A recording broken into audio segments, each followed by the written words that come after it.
What's up, guys? I'm doing a video right now. I'm on day 2 of a water fast, and luckily I still have energy, so I wanted to talk about some tips for you if you wanted to do water fasting on your own at home, which I do not recommend going over, I'd say 3 to 5 days on your own if you don't know what you're doing, if you're super chronically sick, and if you don't have the education to water or the experience to water fast on your own. So this is a video just kind of breaking down some really basic things that you can do if you did want to start learning about water fasting, getting into water fasting, and incorporating it into your detoxification repertoire, so you can really further the elimination of waste in your body, which in turn that's what healing is. Healing is the elimination of waste, the regeneration of tissue, the rehydration, and the rebalance of depletion, you know. So number one, the first really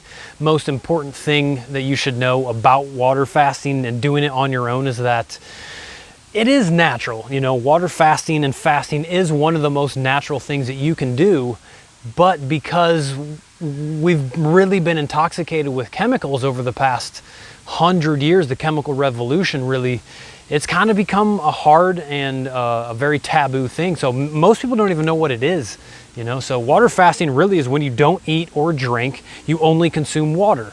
You don't consume salt, you don't put sodium or salt in your water, you don't drink juice, not coconut water. So fasting is really the absence of calories and nutrients. So if you're consuming juices, or if you're consuming tea or herbs, you're not really fasting. You're kind of defeating the whole purpose. The purpose of fasting is to let your body rest, let it rehydrate itself, and let it heal on its own, because healing is a biological process. It's built into our genetics. Our body is self-cleansing. So the best thing that you could do for yourself, for your healing journey, is really to fast. It's not eating raw food, it's not juicing. That's like secondary. And the reason I don't really, you know, talk about fasting as much is because like most people really won't even change like one meal. You know, most people won't even eat raw food or juice even. So it's like fasting is really, it's pretty far away from most people's consciousness on their healing journey. Once they discover that they can heal, then fasting is just, it's kind of like just way out there, you know. So, but we should know that you don't need food to heal. Like juice isn't healing, raw food and fruit, it's not healing, herbs are not healing. Nothing heals you except you. Your body is self-healing. So the best thing to do is to get out of the body's way so it can go through that process of detoxification. And really detoxification is the elimination of waste and the healing of the deficiencies, and in doing that, it's a rehydration process also. So first main tip, rest. It's so important when you fast to rest. A lot of people will be able to have an easier fast if they're being active, or if they're talking, or if they're watching movies, or if they're going out and doing stuff, but it's because you're not really detoxing that heavy. So if you try to work out or exercise during a fast, for one, you're going to lose more muscle doing that. You're going to lose more muscle faster, but two, your body's not going to get into the detoxification process, because our body needs rest. It needs to conserve its energy so it can break down and eliminate waste, and so and impurities and chemicals and the jib jabbers and all the stuff, all the chemicals and sediments from the food that we've been eating. So really the first thing that I highly recommend is rest. Not even just like chill. I'm talking about the best way to do it is to completely rest your body. Lay down, lay in a hammock, lay on a couch, lay on the bed, lay in the grass, lay on a yoga mat all day and night for days to weeks. And so the more you rest, the more you close your eyes, the more you shut down your brain and conserve the energy from all parts of your body, not just digestion, but everywhere, the more your body is going to be capable of repairing tissue and eliminating impurities. And that's what fasting, that's why we fast, is to heal our bodies, you know. And so for me, I've done fasts where I talked a lot and I watched some movies, and I've done fasts where I just didn't do anything and I was just completely silent. I closed my eyes as much as possible, and those were way more beneficial. So this fast that I'm about to do for the next several weeks It's the first week I'm gonna be on my phone a little bit. I still got to do a little bit of work, but then after that, I'm tuning completely out. I'm gonna shut my phone off. No laptop, no computer. Probably won't even read that much. Just like lay in this hammock, lay in the grass, lay in my bed. That's it, and just sip water.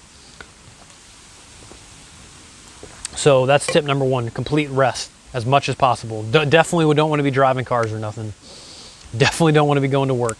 If you're gonna fast for 2 to 5 weeks, you don't want to be working. You know, it almost defeats the whole purpose. If you can shut your brain off, close your eyes, you know, I've seen people heal cataracts. I've seen people heal macular degeneration in their eyes. Your eyes become a lot more clear. The more you can close your eyes and rest, the more you can regenerate the tissue within your eyes.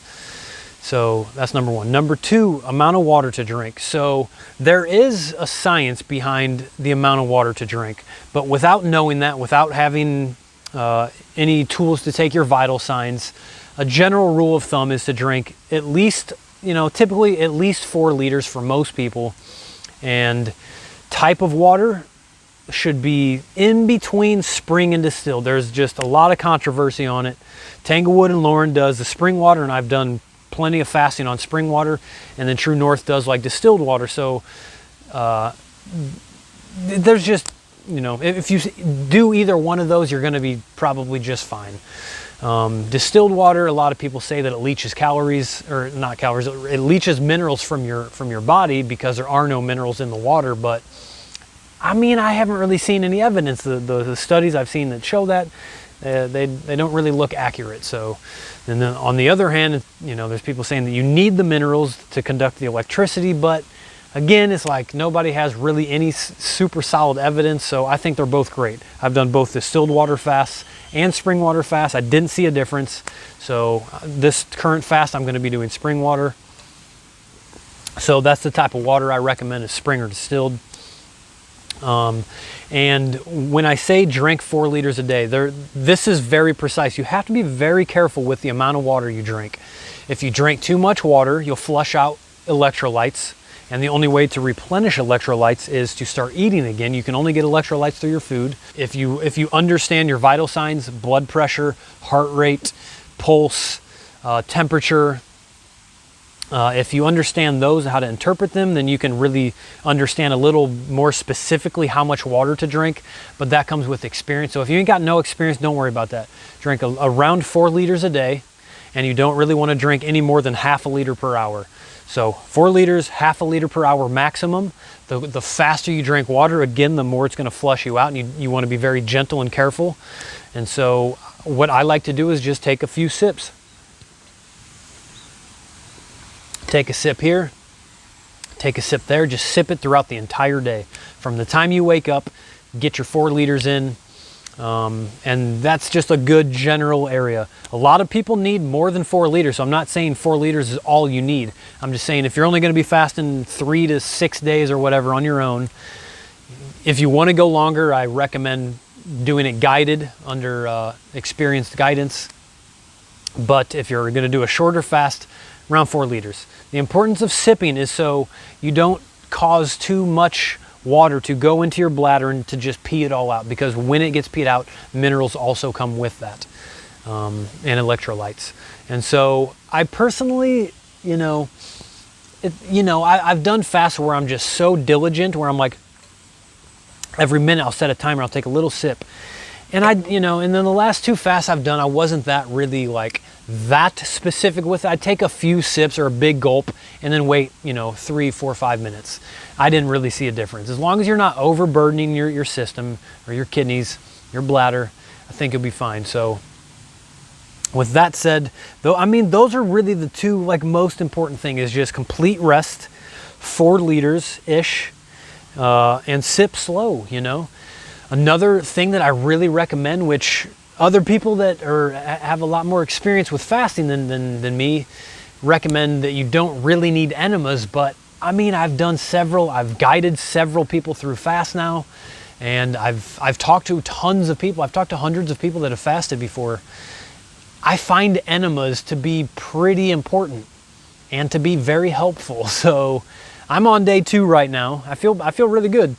But I think enemas can really help your comfort level during a fast. And so you can check back to previous videos. I've got a lot of really bad experience with my colon and mucoid plaque and just stool kind of getting stuck in my butt.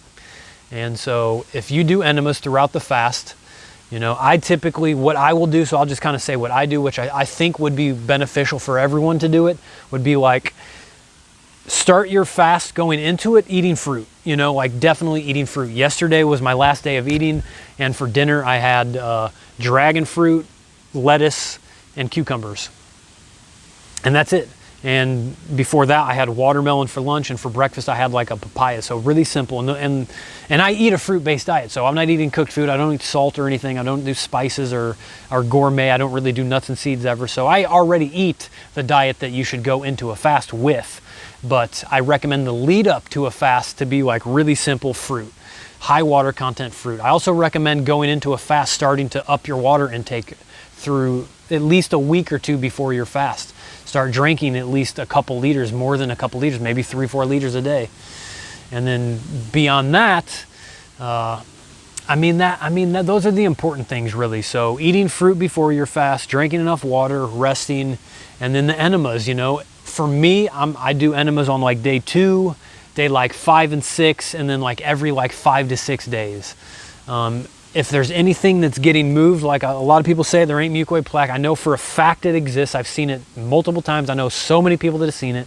It exists. I've had just brutal experiences with it. So as that plaque starts to come off of your small intestinal wall, it starts to accumulate in your colon, and it won't come out until you either do an enema or eat.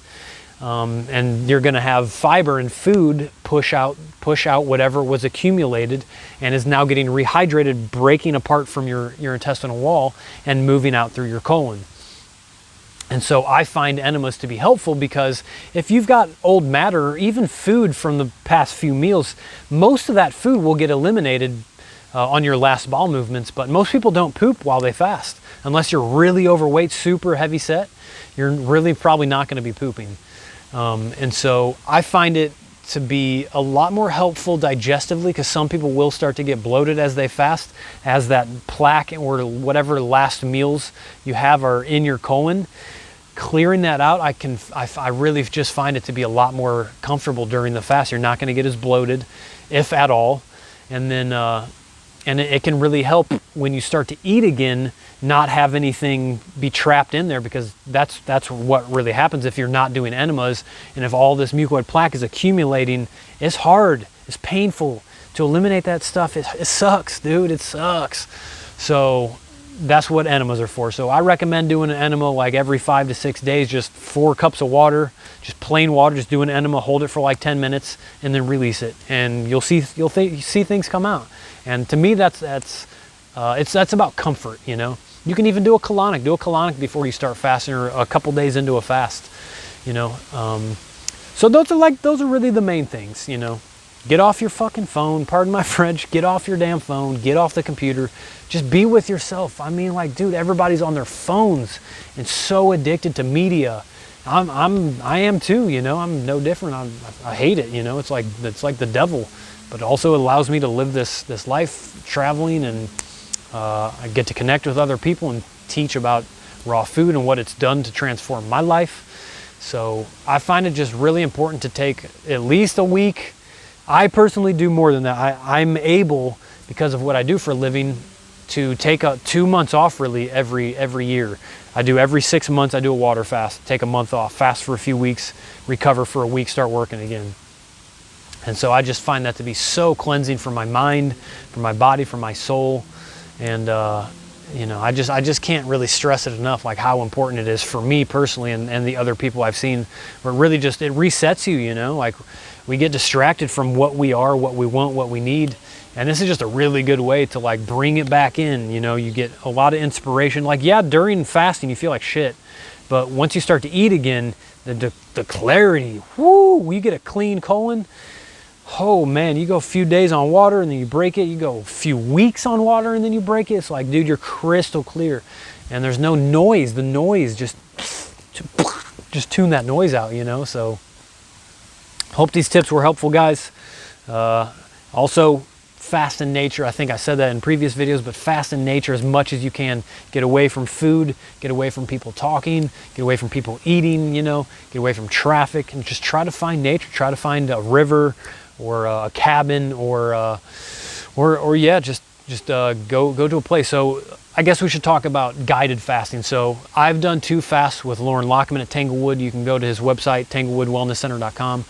I really recommend going to him if you want to do a longer fast, and if you're not confident on doing it on your own. It does cost money quite a bit, but if you're not comfortable fasting on your own for more than a week, I would say, then you should have guided experience. It's a lot more helpful, it can make you a lot more comfortable. So there's Lauren in Costa Rica.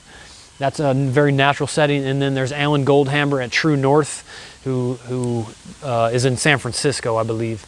And so those are kind of the 2 main places I'd recommend.